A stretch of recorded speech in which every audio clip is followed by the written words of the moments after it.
Hello, I'm sorry. I got distracted because I was playing Chrono Arc more, and that game's fun. That game's really fun. That's not necessarily a great game for streaming, but I've been up, or maybe it actually isn't. Wouldn't be bad. It would have been a bad stream game, honestly. But I'm fucking having a great ass time playing it. A lot of good fun, and I kind of took my to distract me just a tad, just a tad. It might have distracted me just a tad. Anyway, we have board work to do. I should do that. Right. That would probably be a good idea. Where is my Muzak? There we go.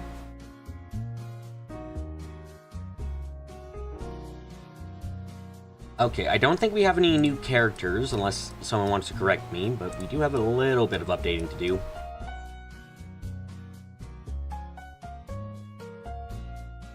I'm shocked by how fun it is. It's like it hits all the beats that I like.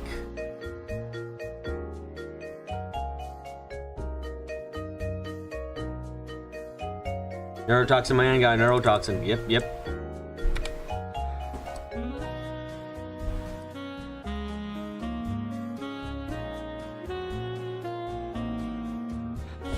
Right, worst therapist. Oh.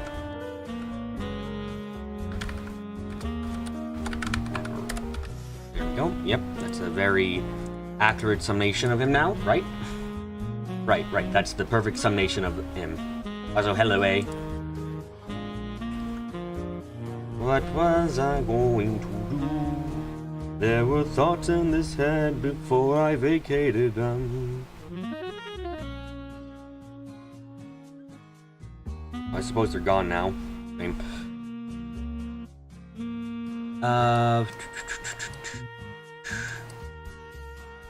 Right. Do I have anything to change with the symbols? Not really. I gotta go with you again.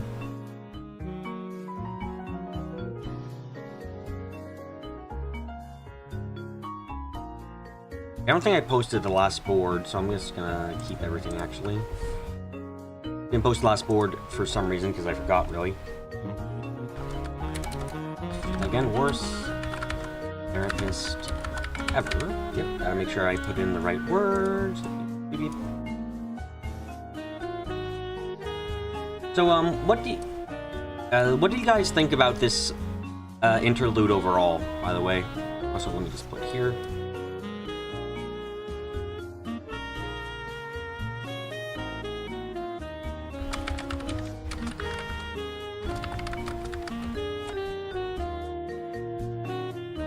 Right, and I want... Subspace Emissary was completely correct in column, by the way.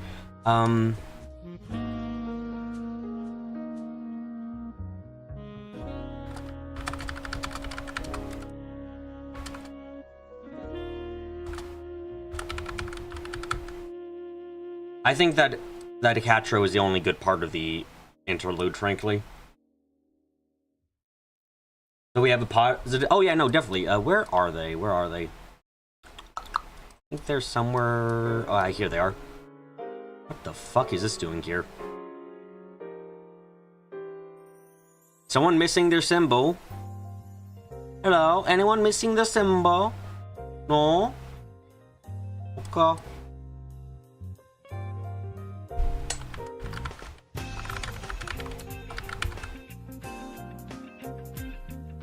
Tons of good lore shit? I can see that. I said this last time during the garden section, but my real problem with this part comes down to the setup and how out of character a lot of people ended up feeling.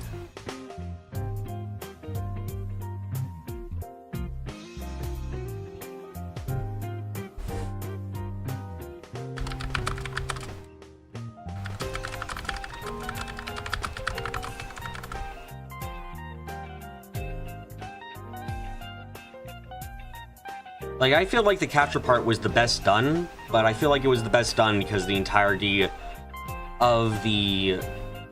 everything about this was created around Catra.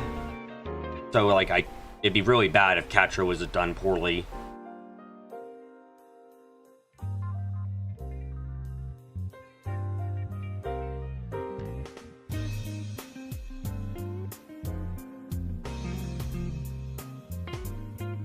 You're fine with this chapter, says A. Rather prefer the part where they goof around rather than Poison Man so plan. I disliked the goofing around because of Poison Man, specifically. Mostly because everyone knew who had invited them. Like, honestly, it would have been better for the story if they didn't know who invited them. If they just thought this was going to be... Now that you've gone past it, you're surprised you remember Ren's Catra. As another person said, it's been literal years for me since I saw that cutscene, and I saw that cutscene once. Yes, it's been a fucking long time. So, sorry. I didn't quite remember it.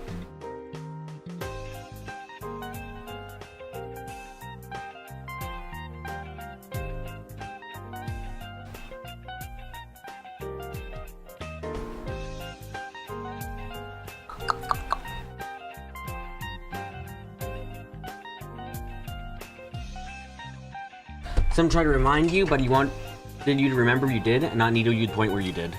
I get that.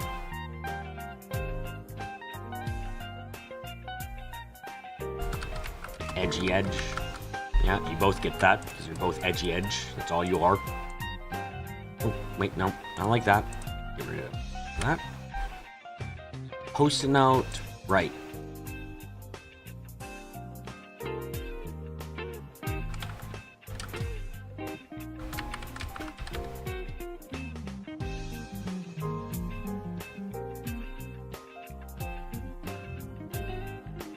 Also, it's partially right about Armada's legacy.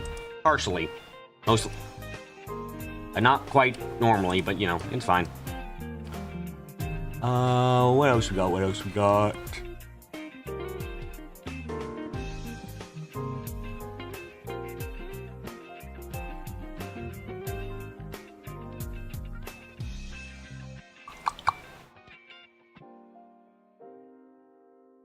Dance suicidal like the rest of Armada.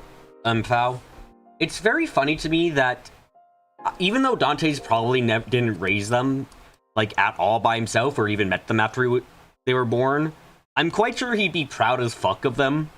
I think that's really funny that everything we know about Dante's tells me that, yeah, he'd be proud of them. He'd be absolutely fucking proud of them.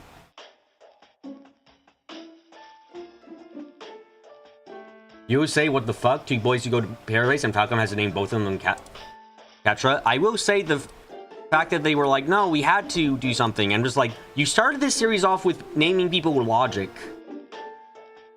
Like, you threw out normal naming conventions a long time ago, to be frank. You do not have to limit yourselves to, like, you obviously don't really have a limit to names. Unless you left behind that philosophy at some point for some reason.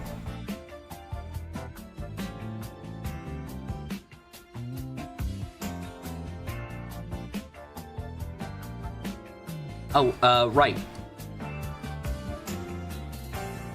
I'm gonna stand by this. I think Swin's decision making at the end of that chapter just didn't really work. Not like Catra's a common name that they just happen to pick at random. Yeah.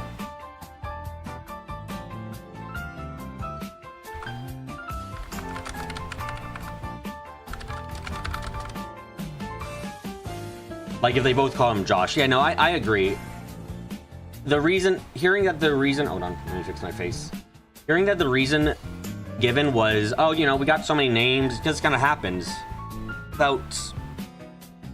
Well, I wouldn't say dishonest, but on the spot, I guess. Kind of someone panicking when they're confronted with an awkward information and just like, oh shit. You know?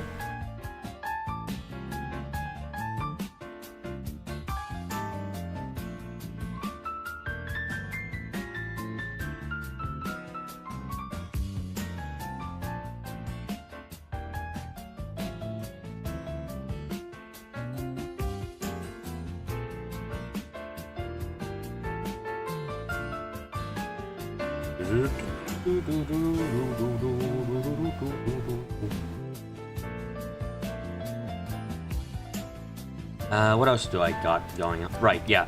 I just don't... I really dislike Swin's betrayal.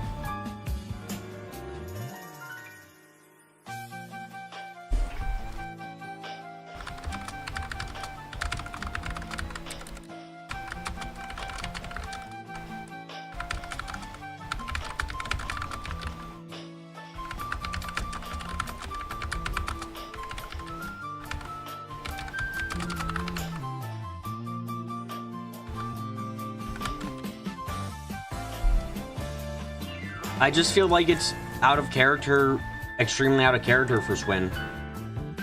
Again, I'll say it again, because I said once already. I feel like Swin, if he really thought this guy was Ace, would be begging for an answer of why are you like this? Why are you doing this?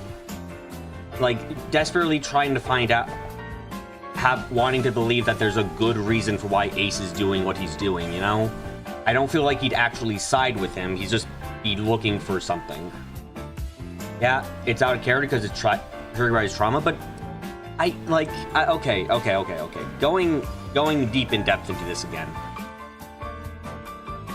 Unlike in real life, this is a story, and in this story we have perspectives on characters that normally would be impossible to get if we were trying to understand someone's actions in real life.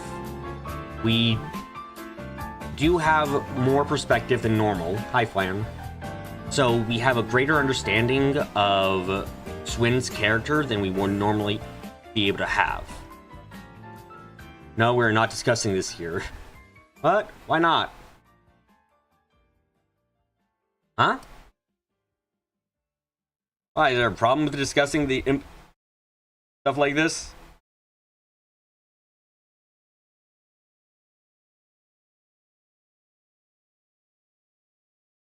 Is like, is there?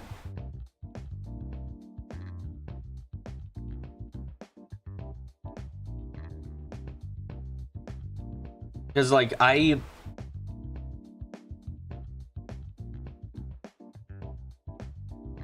just because you can be angry at some things doesn't mean you can suddenly want to kill the whole neighborhood of other banana shite. I see. So yeah, I was gonna say I don't have a problem with necessarily with the betrayal. I have a problem with the reasoning and everything else around it.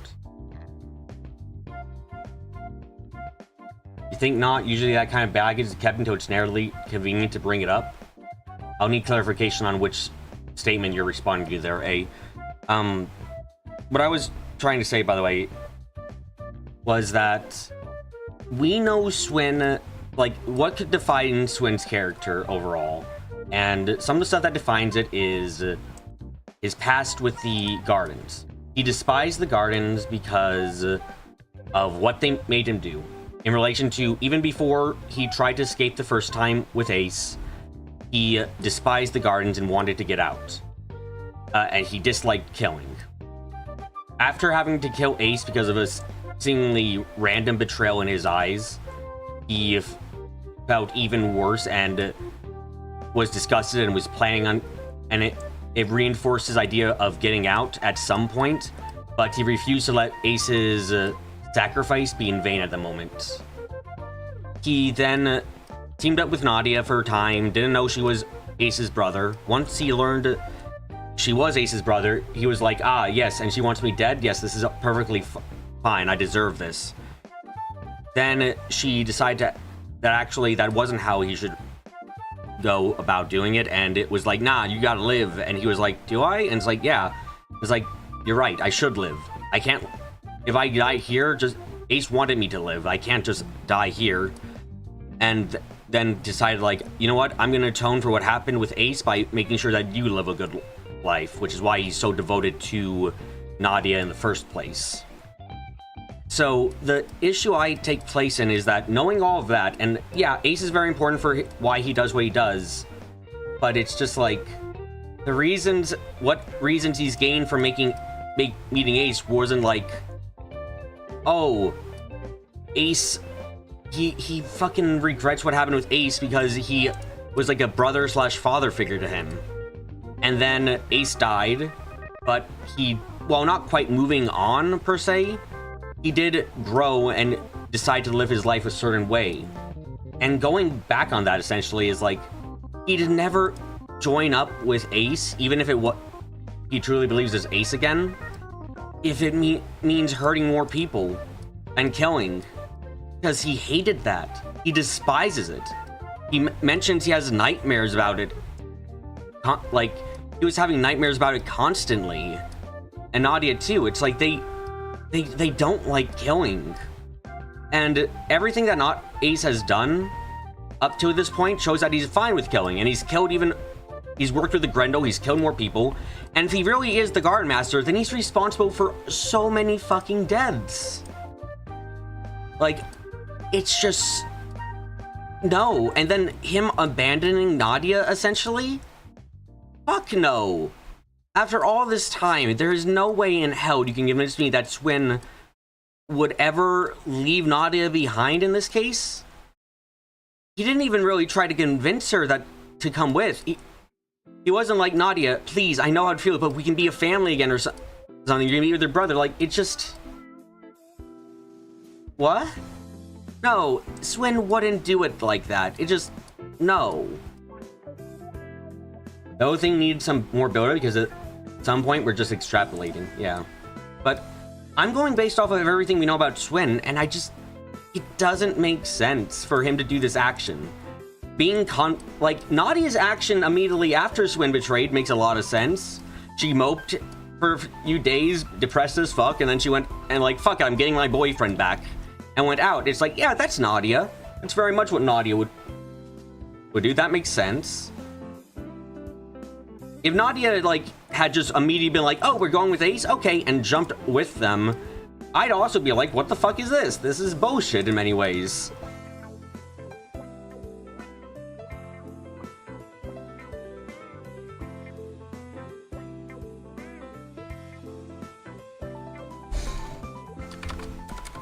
Like, I can understand what you mean by trauma, Harry. Like, yeah, trauma can make you do silly and illogical things, but there are core tenets here. Like, Swin isn't insane. He's doing what he's doing. Maybe there's something we're missing. Maybe there's something we're missing. But, you know, I have to criticize the story with what I know. That's a big thing. What I'm saying now could be wrong. Maybe Swin's gonna be triple betraying or something. Sure. But I have to criticize with what I know now, in case this is just what it will be from now.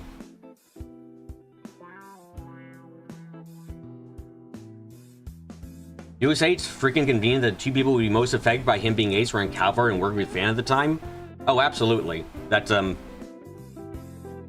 plan to steal the Genesis would have been a lot harder if it wasn't for that, huh?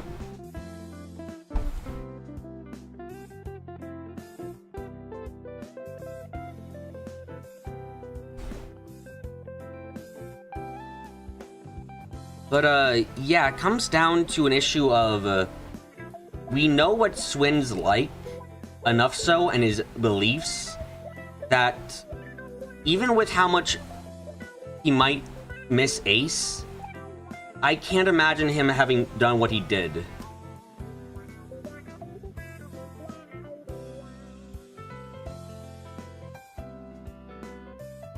I don't even let the explanation of what's going on be the next line stop me from criticizing something. Yeah, I know that's very much annoying to a lot of people, but I'm fine being wrong, as it were. Like, if the next line disproves everything I'm saying, it's like, okay, sure. I know some people will see that as time wasting, but I feel like discussion is worth having in case it's not the case. What pisses you off, Flan, is that Nadia sound can't convince Swin that the person is an Ace. Now, you know, the one that can clearly know who a person is based on how they move, like in Reverie. True, that's something else. Also, I won't lie,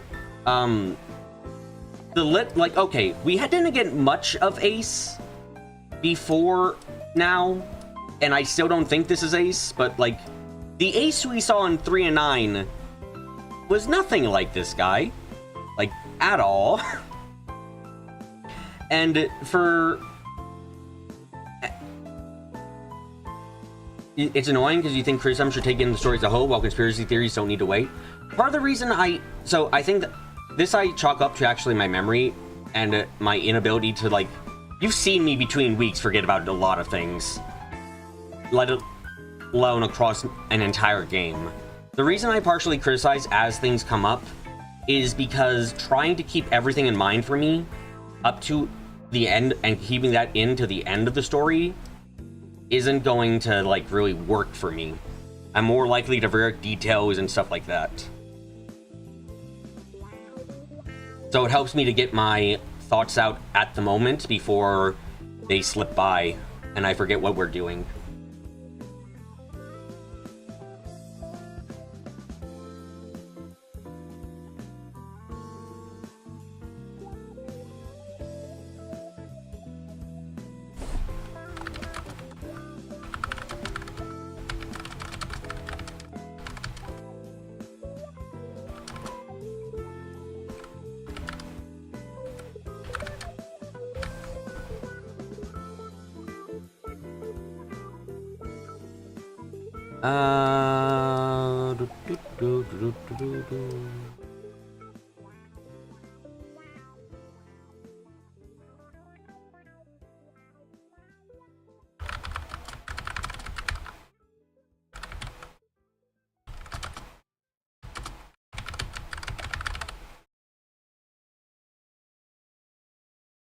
So I will say part of the problem with the trail story, and this is a bit of an issue overall, is I want you to think about, I'll use this as an example since its storyline is concluded.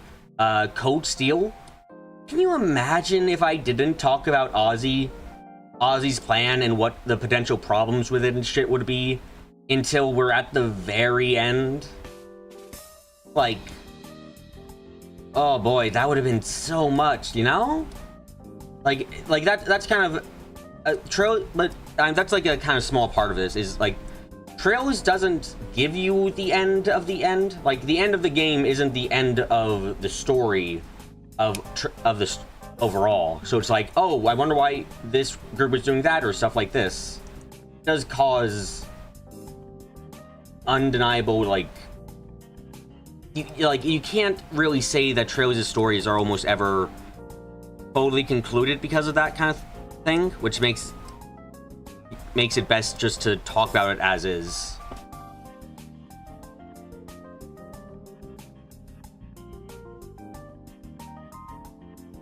I need the therefore sign. God damn it.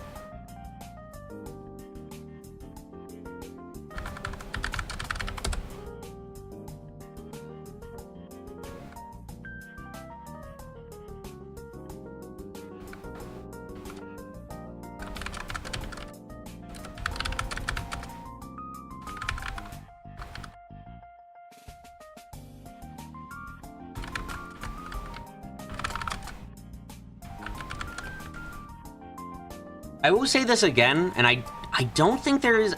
I can't really say if there's anything directly contradicting this. I don't think there really was. But I'll say this again. I really did not think that the paradise was, like, on an island. I thought it was on the mainland, and it was, like, there... I like, in middle of a city in, like, a seedy area, maybe. Like, I did not think it was on an island. Never had that impression.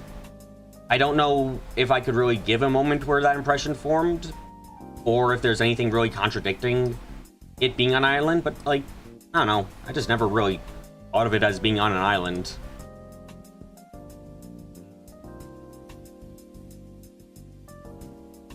So it came as a bit of a surprise that it was, that this was actually Paradise, not just another DG Coat location.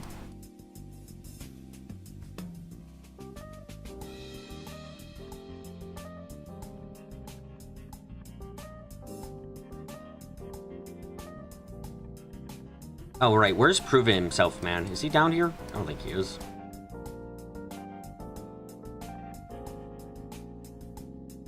Nah, there's nothing to contradict it. I had a feeling it would be that would be the case. It's just like an impression I got at some point. Couldn't give you exact time why. and DG and really Ren, like you like that's some closure, but you're the one that feels like Ren's party is tacked on, like she feels like filler, redundant compared to Catra. I agree. I think like, okay, how do I put this? We didn't need this for Ren.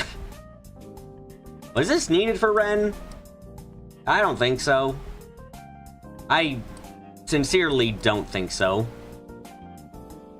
I think it was kind of here, and I was like, okay, sure. I don't really think you needed it. Well, let me put it like this. Did this place need to be Paradise, or could it just be another DG coat spot where bad things happen? And I'm like, I think it could have just been another DG coat spot where bad things happen. It's not, like, unusual at this point. It being Paradise, I don't think was required, per se.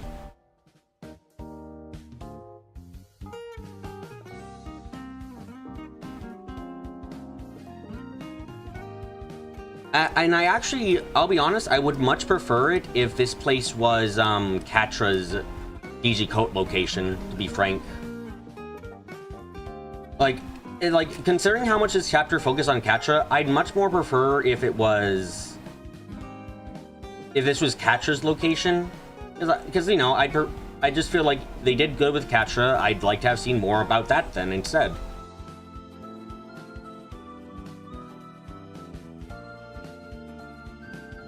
A, not needed, but not minding it happen. It could have just been another lodge with evil demonic experimentation. Yeah, like, that's kind of my thought process there, too.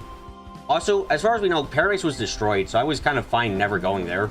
Didn't want to go to the Rape Club. I really didn't want to go to the Rape Club. Let me be frank. People are going to want to see Paradise. Really? I was perfectly fine not. I didn't need to see Paradise. It was destroyed, it had its effects on characters, like, I don't know. I was like, yeah, I don't need to see it. What do you mean we're going there? Kind of weird. I wonder what the reason's gonna, if you told me beforehand that in Daybreak we'd end up going to Paradise, I'd honestly be like, huh, I wonder why. And I agree with Flan, I'd probably assume we're going to the ruins of Paradise or something. Like, maybe to investigate some DG Coat shite at the time. The DG Coat stuff in this case for the team was kind of coincidental. They didn't know it was going to be happening. They didn't come to the island because of it. They came to the island for the Genesis. But, you know, I just kind of,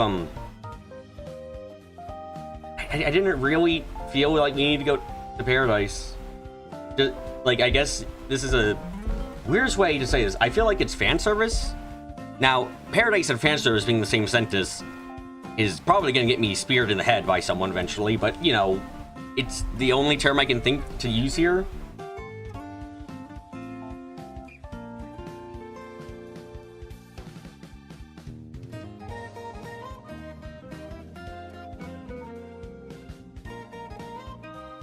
Oh, right, let me just put this here.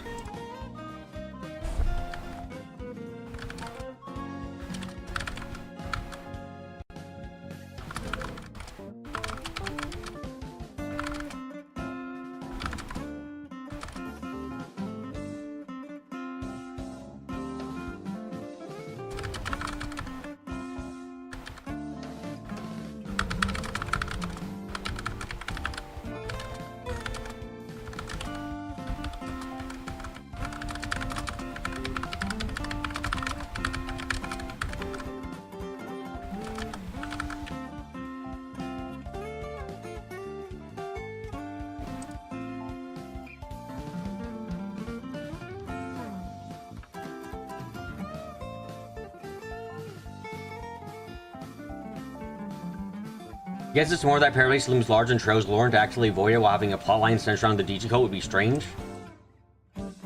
I'm gonna have a very... Shards have become indistinguishable to magic. It can even time travel and revive the dead. What can it do at this point? I mean, admittedly, the time travel and reviving the dead are the Genesis' fault, not shards necessarily. But I will agree, shards are nonsense. I don't like shards. They feel like God I don't like them. They're used so haphazardly.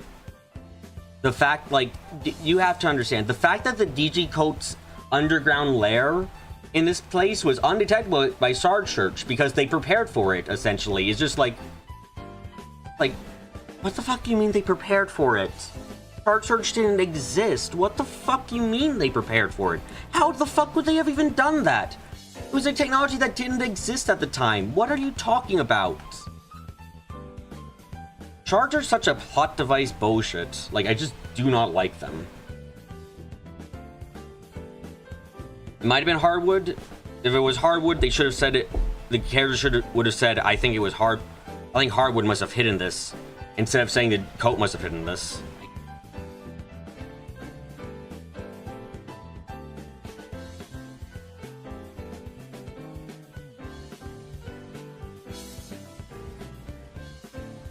But it's like, it's just, I despise shards.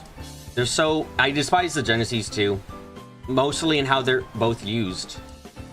I just like, good God. Hold on, I have a screenshot of this. I can pull it up. Hold on a second. I think someone very helpfully lists off all the things shards does at some points.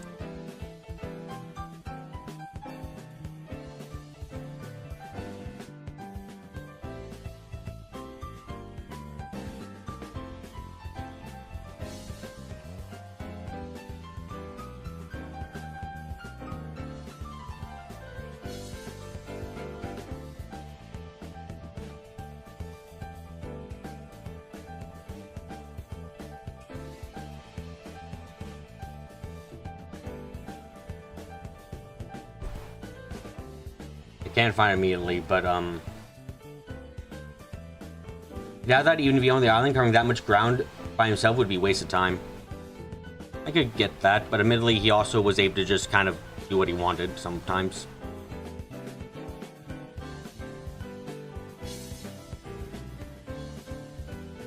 Man, I've taken a lot of fucking screenshots. Holy shit.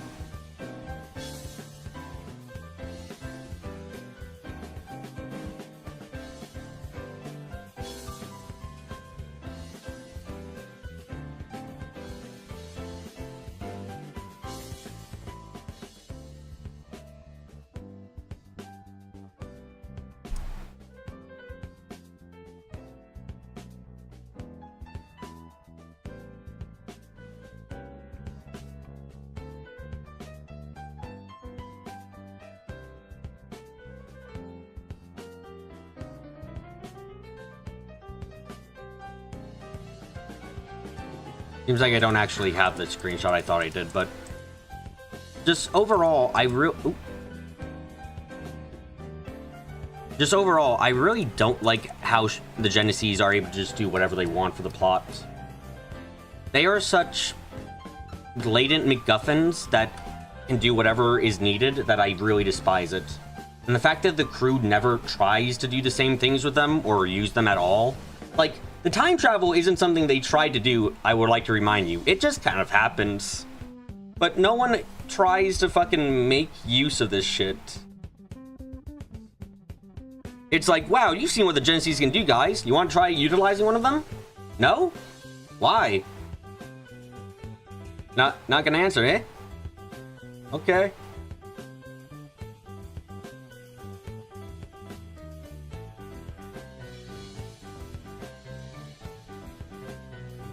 Shit, I don't mean to put that there. Messing with time is a bad idea, but the Genesis don't just mess with time. They can do... Jesus Christ, they can do a lot of things, as we've seen. So the idea that, like, they don't try to experiment to see, like, hey, can we use the Genesis to, like, teleport? That would be my first thought after everything, is like, man, the villains are teleporting all the time. The Genesis can do a lot of things. Hey, do you think the Genesis can let us be able to teleport? That'd be really helpful. You know, so we can get places quickly when there's an emergency and stuff.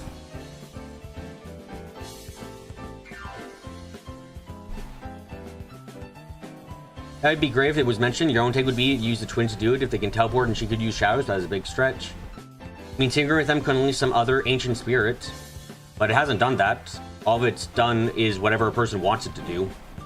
Every time a villain has used a Genesis, it has done exactly what they wanted it to do. Which is, annoys me. Like, no one like, I think a big problem I have with this is also, no one talks about it. No one, Aaron never goes, hey, why don't we use one of the Genesis? They can do a shit ton of stuff. And then no one, and then someone would hype up like, look, it's not very helpful, or it doesn't, we've tried, it doesn't do anything. It's like stuff like that. And I'd be like, okay, fine. But it's an aspect never addressed. So it feels like an important thing. It feels like an elephant in the room that this isn't talked about.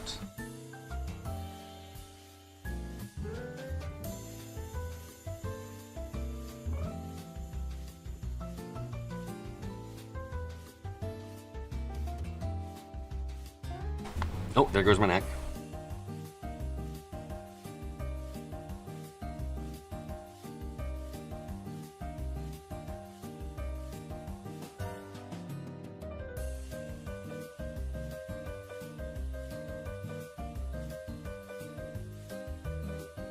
I think I'm fine with this for now.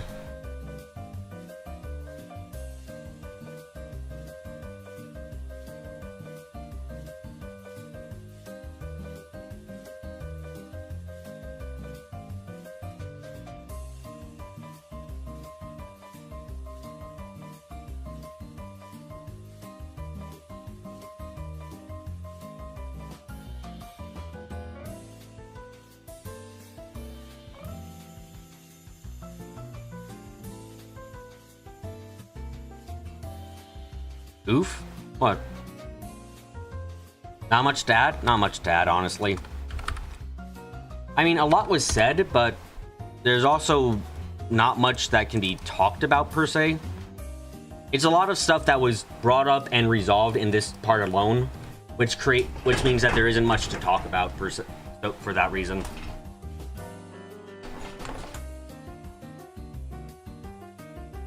Like, we got a lot of reveals to stuff that was relevant for that interlude, and really doesn't seem like it's going to be relevant beyond, like, the mind transference thing for later. So there's just not much to add because of that. It's not like anything, it's not that nothing important was said, it's more so that what was important was said for when it needed to be said.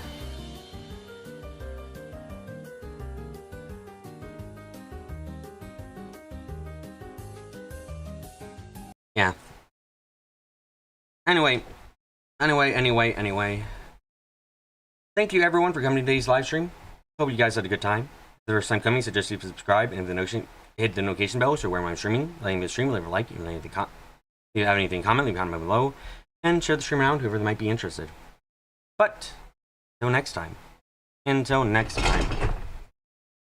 gonna get up close, I'm gonna get quiet, and I'm gonna say bye.